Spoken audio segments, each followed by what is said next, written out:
مرحبا بكم في هذا الفيديو اللي غادي نتوقعوا التشكيله ديال المنتخب اللي غتلعب ضد البرازيل في اول ماتش، وغادي نختاروا احسن لاعبه ونقول لكم علاش. حراسه المرمى كبديه نمشيو مع السي ياسين بونو، لا غبار عليه، ما يحتاجش بزاف الهضره. هو اني بعدا ماشي 4-3-3، نقلبوا لها ولا 4-2-3-1، ها هي باش كيلعب السيوبي. اشرف حكيمي ما يحتاجش نهضروا، ما يحتاجش نشرحوا علاش. كذلك في الطروا مزراوي باقي متأكداش الإصابة باقي ما متأكداش الجاهزية ديالو، يعني أقرب خيار هو أنس صلاح الدين، خيار زوين.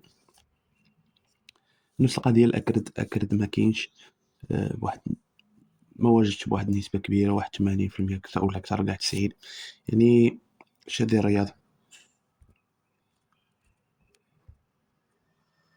شادي الرياض هو أقرب خيار صراحة كنشوفه نتاعنا. في الجهة الأخرى ديوب، عيسى ديوب، هذا هو كنشوف خط الدفاع بالنسبة ليا.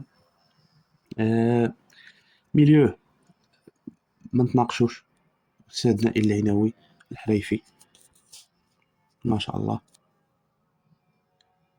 تبارك الله، ما تهضر ما تتكلم. حدا غادي تكون هنا، غادي يكون نقاش، واش ايوب بوعدي، واش مرابط ما نظنش،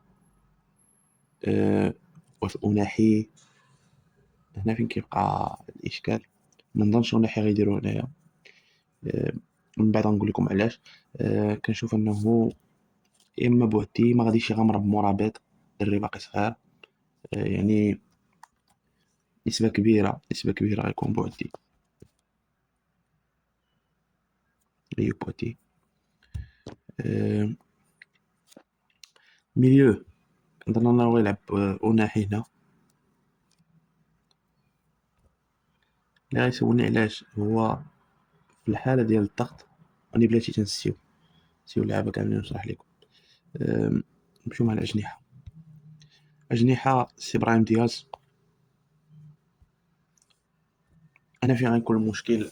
الجناح الأيسر، حيت الزلزولي كذلك تا هو الإصابة ديالو ما عرفناش مدى الخطورة، واش كاين واش ما كاينش، يعني بنسبة كبيرة تا هو ما غاديش يكون.